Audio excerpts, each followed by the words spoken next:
Hello friends, welcome back to my channel. मैं हूं आपकी फ्रेंड वर्षा। फ्रेंड्स, आज की इस वीडियो में हम बीएड एंट्रेंस एग्जाम के हिंदी के बहुत ही इम्पोर्टेंट अनेक शब्दों के लिए एक शब्द के बारे में डिस्कस करेंगे। फ्रेंड्स, ये एक प्रैक्टिस सेट है। इससे पहले हमने एक वीडियो अपलोड की थी जिसमें हमने वो सारे अनेक शब्दों के लिए एक शब्द जो भी एक्सपेक्टेड थे या फिर प्रीवियस ईयर में पूछे जा चुके हैं, हमने उस पर इम्पोर्टेंट कुछ पहले से ही अपलोड कर दिए हैं। तो अगर अभी तक आपने उस वीडियो को नहीं देखा है तो प्लीज़ उसको ज़रूर देख लीजिएगा, और इस वीडियो को आप उसके बाद फिर से एक बार ज़रूर देखिएगा और चेक कीजिए कि आपने उस वीडियो को देखने के बाद आपको कितने अनेक शब्दों में से एक शब्द ऐसे हैं जिनको आप यहाँ पर आकर सॉल्व कर पा रहे हैं। तो प्लीज़ एक बार उस वीडियो को ज़रूर देखिएगा, क्योंकि हमने वहाँ पे जो भी आपके एग्ज़ाम से रिलेटेड हैं, जो आपके एग्ज़ाम में मोस्टली पूछे जाते हैं, उनको लेकर एक वीडियो कंबाइन बनाया है। चलिए फ्रेंड्स, आज की इस वीडियो को स्टार्ट करते हैं। लेकिन वीडियो को स्टार्ट करने से पहले प्लीज़ मेरे चैनल को सब्सक्राइब कर लीजिए, और अगर आपने सब्सक्राइब कर लिया तो इस वीडियो को लाइक कीजिए और अपने फ्रेंड्स के साथ शेयर कीजिए। तो चलिए फ्रेंड्स, आज की इस वीडियो को स्टार्ट करते हैं। फर्स्ट है हमारा, जिसका कोई शत्रु पैदा ही ना हो। हमें बताना है कि ऐसा पर्सन जिसका कोई भी शत्रु पैदा ही ना हुआ हो या फिर कोई शत्रु ना हो, उसको क्या बोलेंगे। ऑप्शंस हैं स्कंदगुप्त, अजात शत्रु, अजान बाहु या फिर अजय। तो फ्रेंड्स, अगर यहाँ पर हम बात करें जिसका कोई शत्रु ही ना हो तो उसको क्या बोला जाता है, तो फ्रेंड्स उसको बोला जाता है अजात शत्रु। तो यहाँ पे हमारा जो राइट आंसर है वो है ऑप्शन नंबर बी, अजात शत्रु। जबकि फ्रेंड्स, अगर हम अदर ऑप्शंस की बात करें तो उसको हम आगे डिस्कस करेंगे कि ये सारे ऑप्शंस कहाँ पे सही आएंगे। नेक्स्ट क्वेश्चन पे हम आते हैं। नेक्स्ट क्वेश्चन है हमारा, धन को व्यर्थ ही खर्च करने वाला होता है। यानी कि पर्सन जो धन को व्यर्थ में ही यानी बेकार में ही खर्च करता है, ऐसा काम जो जरूरी नहीं है लेकिन फिर भी वो उस काम पे अपने पैसे को खर्च करता है, उस व्यक्ति को क्या बोलते हैं। व्यय, धनिक, मितव्यय या फिर अपव्यय। तो फ्रेंड्स, अगर हम यहाँ पर बात करें कि बिना काम के ही जो अपना पैसा खर्च करता है उसको क्या बोलते हैं, तो ऑप्शन बी डी यहाँ पे हमारा राइट आंसर है, उसको बोलते हैं अव्यय। और जो पैसा अपना बचा के चलता है यानी कि बहुत ही जरूरी काम होते हैं सिर्फ वहां खर्च करता है, तो उसको बोलते हैं मितव्यय। तो यहाँ पे इसका जो राइट आंसर है वो है ऑप्शन नंबर डी, अपव्यय। नेक्स्ट क्वेश्चन पे आते हैं। फ्रेंड्स, आई होप आपको ये सारी चीजें क्लियर हो रही होंगी। क्वेश्चंस बहुत इजी हैं, बस आप 2-3 बार पढ़ोगे तो आपको ये सारी चीजें याद हो जाएंगी, और हम आपके एग्जाम से रिलेटेड या फिर इम्पोर्टेंट वो सारे क्वेश्चंस यहाँ पे करा देंगे, तो आपको अलग से पढ़ने की भी जरूरत नहीं होगी। नेक्स्ट है, जिसके हस्ताक्षर नीचे अंकित हों। अधो हस्ताक्षर, हस्ताक्षरित, अधो हस्ताक्षरकर्ता या फिर अनुमोदन, उसको क्या बोलते हैं।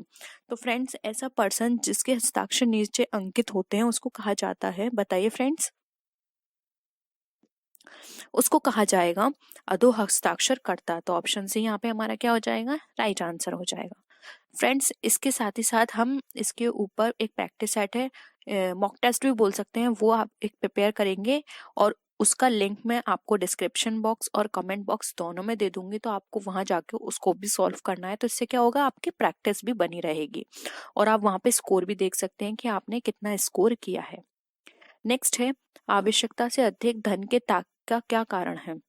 यानी कोई भी पर्सन जब आवश्यकता से अधिक धन का त्याग करता है तो उसको हम क्या बोलते हैं। उपरिग्रह, अपरिग्रह, सपरिग्रह या फिर अपरिग्रह। तो फ्रेंड्स, आवश्यकता से अधिक धन के त्याग को बोला जाता है अपरिग्रह। तो फ्रेंड्स, इसका जो राइट आंसर होगा वो होगा option number B. Next question पे आते हैं। नेक्स्ट क्वेश्चन है, भविष्य में होने वाला के लिए एक शब्द। यानी कि जो भविष्य में होने वाला है उसको हम क्या बोलते हैं।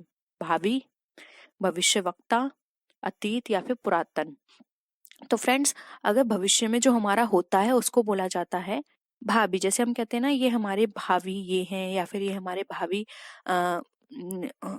किसी भी संबंध को हम बताते हैं तो हम कहते हैं कि हमारे भावी, यानी कि भविष्य में होने वाले ये हैं। तो फ्रेंड्स, यहाँ पे जो राइट आंसर आएगा वो होगा ऑप्शन नंबर बी। जबकि अगर हम यहाँ पे अतीत की बात करें तो अतीत बताया जाता है जो हमारा पास्ट में हो चुका है, यानी कि जो बीत चुका है समय, उसके लिए यहाँ पे अतीत का यूज किया जाता है। जबकि भविष्यवक्ता वो होता है जो कि भविष्य के बारे में बताता है। पुरातन भी प्राचीन से जुड़ा हुआ चीज होती है, वहां यूज किया जाता है। लेकिन यहाँ पर अगर हम भविष्य में होने वाले की बात करें तो इसका जो राइट आंसर होगा वो होगा ऑप्शन नंबर ए, भावी। नेक्स्ट क्वेश्चन पे आते हैं फ्रेंड्स।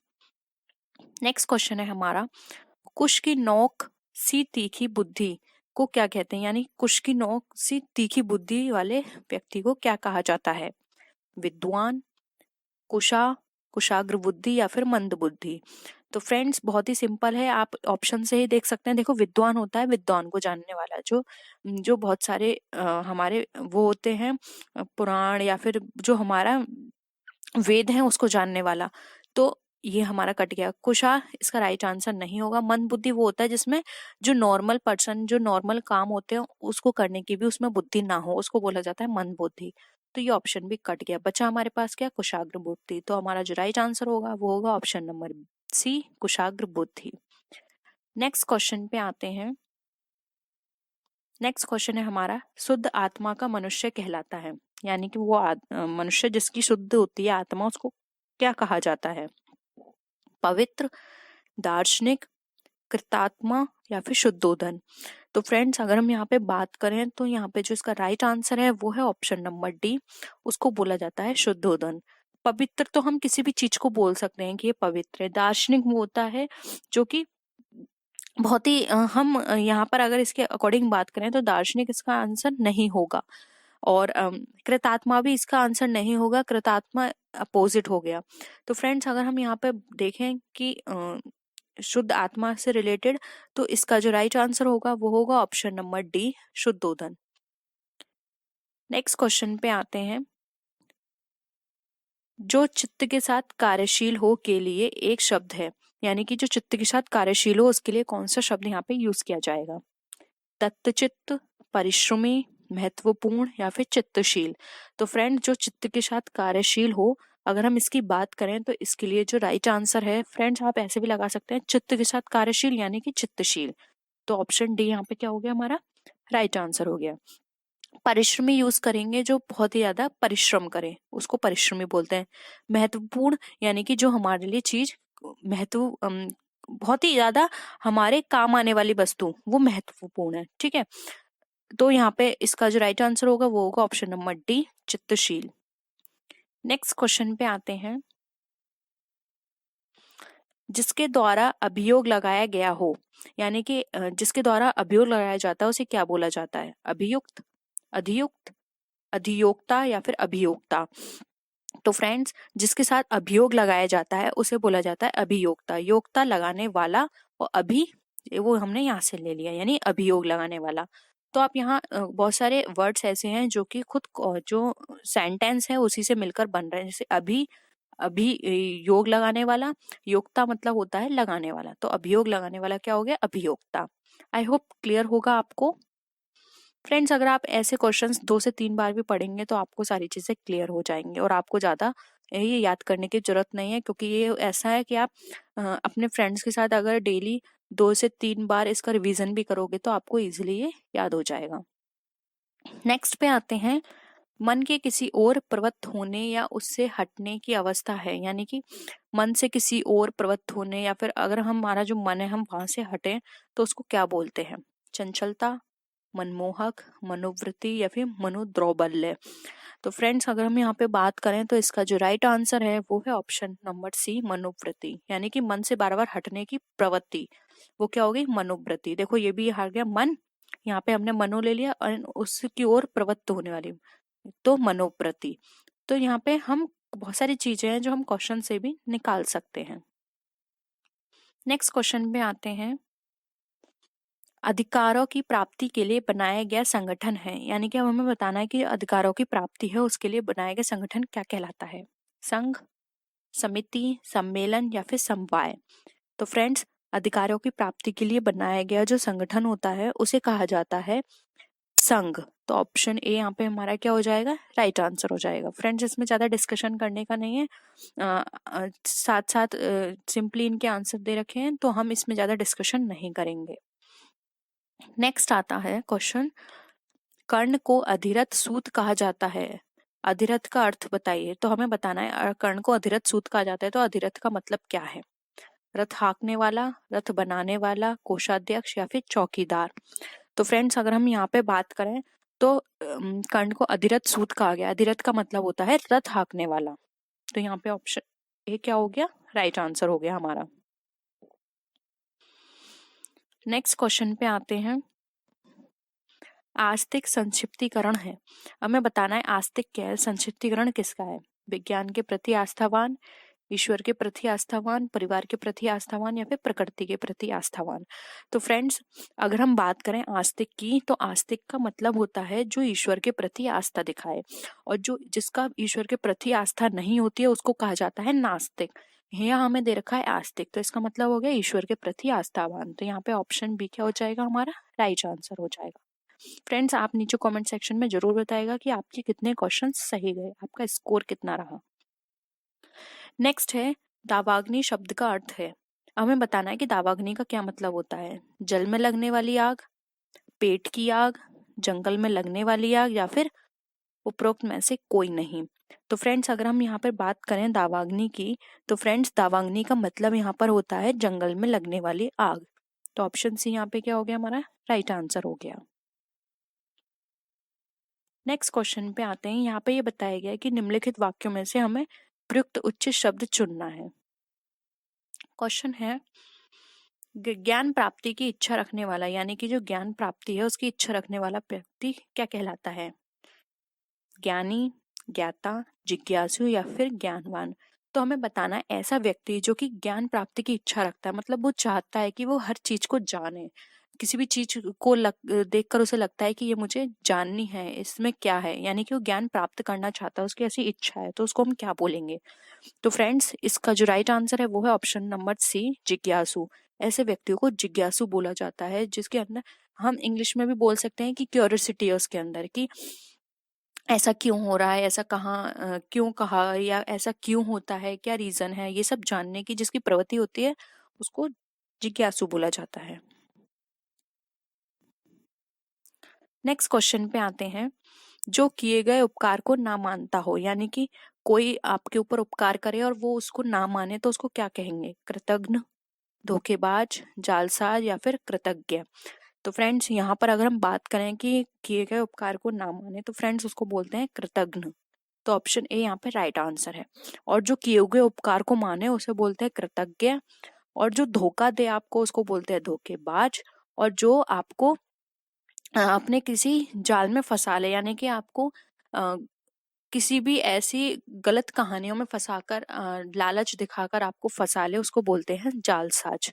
ठीक है, तो यहाँ पे पूछा है जो उपकार को ना मानता हो, तो उसके अकॉर्डिंग जो हमारा राइट आंसर होगा वो होगा ऑप्शन नंबर ए, कृतघ्न। नेक्स्ट क्वेश्चन पे आते हैं। जो हर समय दूसरों के दोष खोजता हो, यानी कि ऐसा व्यक्ति जो हर समय बस दूसरों की खोजी दोष जो होते हैं उसी को खोजता रहता है कि मैं इसकी किस तरह से बुराई करूं, तो इसको क्या बोलते हैं। आलोचक, परनिंदक, सर्वनिंदक या फिर परछिंद्रावेशी। तो फ्रेंड्स, ऐसा व्यक्ति जो हर समय दूसरों के दोष खोजता रहता है उस व्यक्ति को हम बोलते हैं परछिंद्रावेशी। ठीक है फ्रेंड्स, यहाँ पे हमारा जो राइट आंसर हो जाएगा वो होगा हमारा ऑप्शन नंबर डी, परछिंद्रावेशी। संभावना शब्द का विलोम शब्द। फ्रेंड, संभावना बहुत ही सिंपल है, तो मुझे लगता है कि हमें नहीं पढ़ना चाहिए, तो हम डायरेक्ट इसके आंसर पे आते हैं। संभावना शब्द का जो विलोम शब्द होगा वो होगा असंभावना, यानी कि जिसकी कोई भी संभावना ना हो किसको होने की। नेक्स्ट है संकल्प। संकल्प का विलोम शब्द क्या होगा। असंकल्प, संकल्पहीन, असंबद्ध या फिर असंतोष। तो फ्रेंड्स, यहाँ पर अगर हम बात करें तो ये जो मीनिंग है संकल्पहीन, इसका कोई मीनिंग नहीं होता, असंबद्ध भी नहीं है, और असंतोष वो संतोष का होगा। तो यहाँ पे राइट आंसर है वो है असंकल्प। नेक्स्ट आते हैं विशिष्ट शब्द का विलोम शब्द। तो फ्रेंड, विशिष्ट का मतलब क्या होता है, कोई विशेष चीज। तो इसका जो राइट आंसर होगा वो होगा इसका विलोम शब्द सामान्य, यानी कि कोई सामान्य चीज। नेक्स्ट है हमारा विकास शब्द का विलोम शब्द हमें बताना है। तो फ्रेंड्स, विकास मतलब कुछ भी चीज है जो किसी को डेवलप किया गया है, तो विकास का मतलब है कि कुछ चीज नष्ट करना, इसका अपोजिट होगा, तो यानी कि विनाश इसका क्या होगा, राइट आंसर। नेक्स्ट है शत्रुता का। तो फ्रेंड, शत्रुता का जो हमारा अगर हम यहाँ पे बात करें विलोम शब्द की, तो मित्रता इसका राइट आंसर होगा। नेक्स्ट आते हैं अतिवृष्टि का विलोम क्या होगा। तो फ्रेंड्स, अतिवृष्टि का विलोम की बात करें तो यहाँ पे ये थोड़ा डिफिकल्ट हो जाता है, तो अतिवृष्टि का जो विलोम शब्द होगा वो होगा अनावृष्टि। ठीक है, तो ये इसका राइट आंसर है। नेक्स्ट आता है आहूत का विलोम शब्द क्या होगा। तो फ्रेंड्स आहूत का विलोम शब्द होगा अनाहूत। तो ऑप्शन यहाँ पे हमारा डी राइट आंसर है। नेक्स्ट आता है अभिजात्य का विलोम शब्द क्या होगा। तो फ्रेंड्स अभिजात्य का विलोम शब्द होगा अकुलीन। ऑप्शन सी यहाँ पे हमारा क्या है, राइट आंसर है। नेक्स्ट क्वेश्चन पे आते हैं साकार शब्द का विपरीतार्थक। तो फ्रेंड्स साकार शब्द का विपरीतार्थक होगा निराकार। ठीक है, तो ऑप्शन बी यहाँ पे हमारा क्या हो गया, राइट आंसर हो गया। अब फ्रेंड्स यहाँ पे हमें क्या है बताना है कि कौन सा सही सुमेलित है। तो फ्रेंड्स यहाँ पर असमय का कुसमय नहीं होगा, असमय का होगा समय, तो ये कट गया। अवसर का सुअवसर, ये भी यहाँ पे हम बात करें तो ये सही सुमेलित नहीं है। और दीर्घायु का वीरायु, ये भी यहाँ पे गलत है। तो यहाँ पे जो हमारा राइट आंसर होगा वो होगा ऑप्शन नंबर ए, अनुरक्ति का विरक्ति। नेक्स्ट है अगेन इंस्ट्रक्शंस वही दे रखी हैं, आपको ये बताना है कि चार विकल्प में से कौन सा यहाँ पे इसका होगा राइट आंसर। भारतीय दृष्टि आध्यात्मिक है जबकि पाश्चात्य दृष्टि का आधार, तो आपको आध्यात्मिक का बताना है विलोम शब्द क्या होगा। तो फ्रेंड्स आध्यात्मिक का होता है विलोम शब्द भौतिक। तो पाश्चात्य दृष्टि का आधार क्या है, भौतिक है, जबकि भारतीय दृष्टि जो है वो आध्यात्मिक है, अध्यात्म पर बेस्ड है। नेक्स्ट आते हैं स्वच्छ जल के अभाव में हमें डैश जल पीकर ही प्यास बुझानी पड़ती है। तो स्वच्छ का क्या हो जाएगा हमारा विपरीतार्थक, वो हो जाएगा दूषित। तो स्वच्छ जल के अभाव में हमें दूषित जल पीना पड़ता है। नेक्स्ट है 15 अगस्त 1947 को भारत ने परतंत्रता की जंजीरें तोड़कर प्राप्त की। तो फ्रेंड्स परतंत्रता होता है किसी के अधीन, तो हमने क्या किया, ये तो हम नॉर्मल भी लगा सकते हैं कि हमने क्या प्राप्त की। तो इसका राइट आंसर होगा स्वतंत्रता। ठीक है, नेक्स्ट आता है क्षुधा शब्द का विलोम शब्द क्या होगा। तो फ्रेंड क्षुधा शब्द का जो विलोम शब्द होगा वो होगा तृप्त। ऑप्शन सी यहाँ पे हमारा राइट आंसर है। नेक्स्ट है उत्थान का विलोम शब्द क्या होगा। तो फ्रेंड्स उत्थान का जो विलोम शब्द होता है वो होता है पतन। तो ऑप्शन बी यहाँ पे हमारा राइट आंसर है। नेक्स्ट है अनुकूल शब्द का विलोम शब्द क्या होगा। तो अनुकूल होता है मतलब जो हमारे साथ कोई भी परिस्थिति होती है हमारे अनुसार कार्य करे, और इसका जो रिवर्स होगा वो होगा प्रतिकूल, यानी कि हमारे अनुसार कार्य ना करे, कोई भी परिस्थितियों हमारे अनुसार ना हो। तो ऑप्शन ए यहाँ पे प्रतिकूल राइट आंसर है। नेक्स्ट है कल्पना का विपरीतार्थक शब्द क्या होगा। तो फ्रेंड्स बात करें कल्पना की, तो कल्पना का विपरीतार्थक होगा यथार्थ। तो ऑप्शन यहाँ पे ए राइट आंसर है। अगेन यहाँ पे फ्रेंड्स हमें इंस्ट्रक्शंस दिए हुए हैं कि यहाँ पे हमें बताना है विकल्पों में से। तो ऑप्शन यहाँ पर अगर हम देखें तो क्वेश्चंस है अवनी, अवनी का हमें बताना है। तो अवनी का यहाँ पे जो अगर हम बात करें विलोम शब्द की, तो यहाँ पे हमारा ए अंबर राइट आंसर होगा। नेक्स्ट है अंतर्द्वंदु, अंतर्द्वंद का मतलब यहाँ पर होगा बहिर्द्वंद। तो ऑप्शन ए यहाँ पे हमारा क्या हो गया, राइट आंसर हो गया। नेक्स्ट है प्रवृत्ति, प्रवृत्ति का हमारा जो विलोम शब्द हम बात करें तो प्रवृत्ति का होगा विलोम शब्द निवृत्ति। तो ऑप्शन बी राइट आंसर है।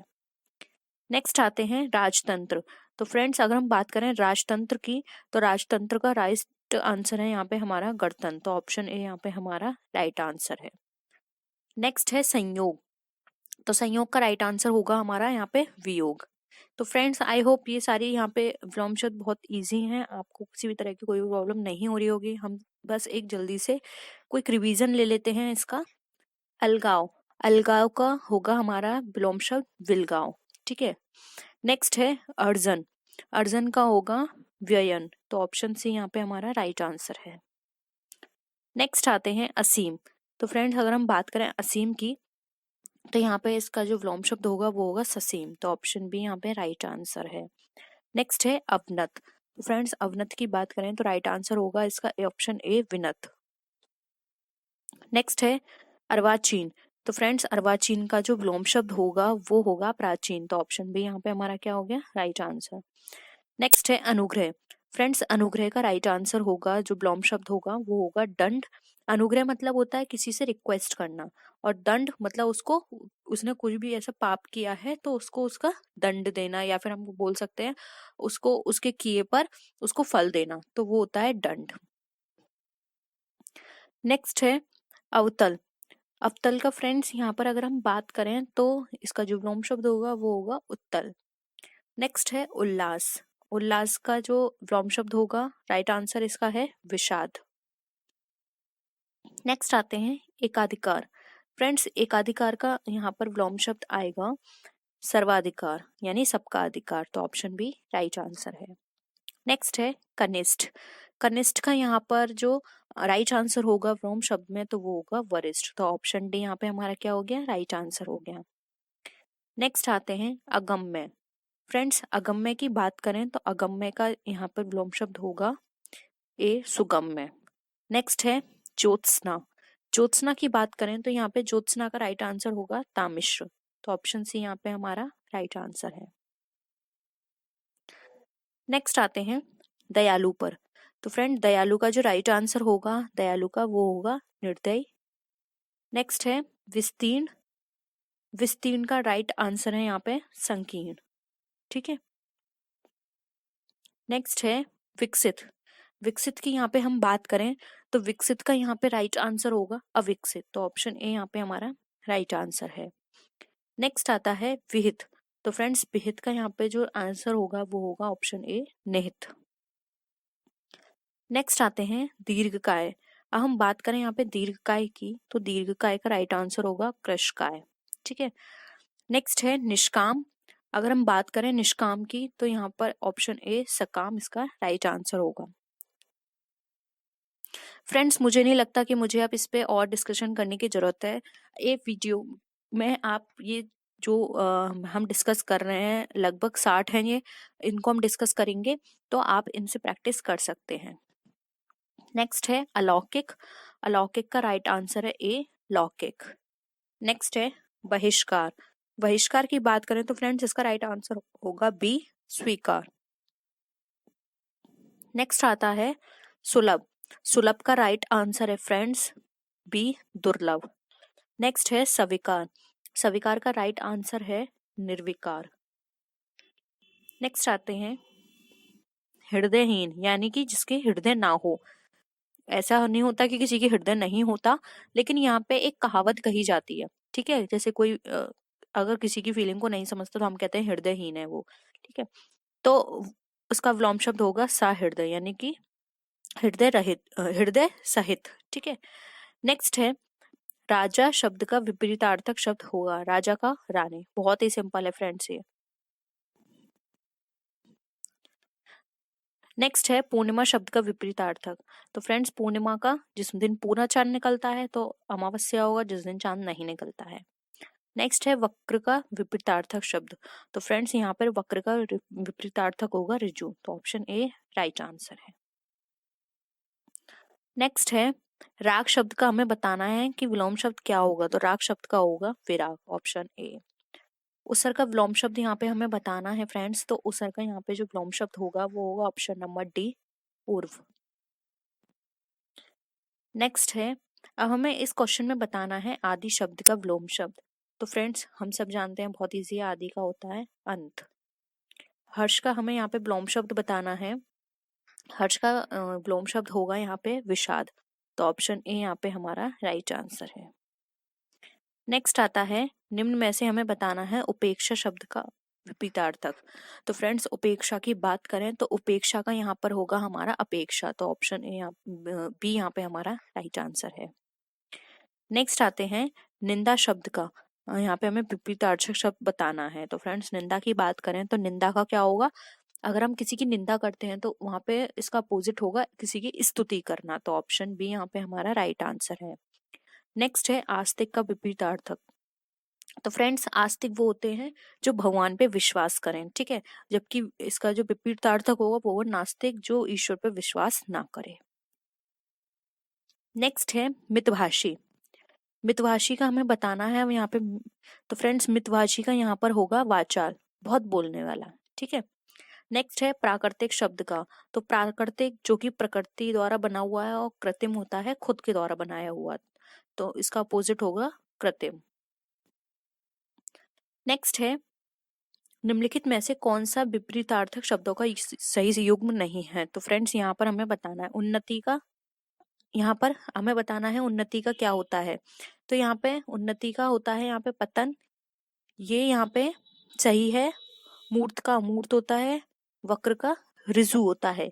लेकिन फ्रेंड्स अपेक्षा का यहाँ पे अनिक्षा नहीं होता, अपेक्षा का क्या होता है, उपेक्षा। जैसे कि अभी हमने ऊपर भी पढ़ा था, अपेक्षा का उपेक्षा। तो यहाँ पे ऑप्शन डी हमारा राइट आंसर है, ये सही युग्म नहीं है।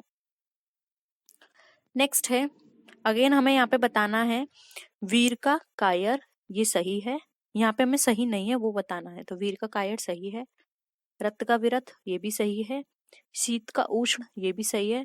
अग्र और अंत ये सही नहीं है। फ्रेंड्स अंत किसका होता है ये भी अभी हमने डिस्कस किया था, आदि का अंत होता है, या फिर यहाँ पे दे रखा है अग्र। तो यहाँ पे ऑप्शन डी हमारा क्या हो जाएगा, राइट आंसर। नेक्स्ट है आकर्षण का विपरीतार्थक शब्द बताना है। तो फ्रेंड्स बात करें यहाँ पे आकर्षण की, तो यहाँ पे अपोजिट इसका होगा विकर्षण। तो ऑप्शन बी राइट आंसर है।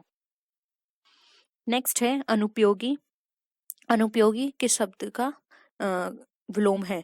तो अनुपयोगी है उपयोगी का। तो ऑप्शन भी यहाँ पे राइट आंसर है। तो फ्रेंड्स आई होप आपको ये वीडियो पसंद आया होगा। हमें अपना कोर्स कंप्लीट कराना था, इसलिए जरूरी था कि हम इस टॉपिक को भी कवर करें। आई नो ये बहुत इजी है और आप लोग सब ये इजीली कर लोगे एग्जाम में, और इसमें से 2 से 3 क्वेश्चंस आते हैं। तो इसलिए हमने एक वीडियो के अंदर ये सारे क्वेश्चंस को कवर किया। और अगर वीडियो पसंद आए तो वीडियो को लाइक कीजिए, अपने फ्रेंड्स के साथ शेयर कीजिए। तो फ्रेंड्स नेक्स्ट वीडियो में हम फिर मिलते हैं और भी अच्छी वीडियोस के साथ। तब तक के लिए बाय बाय।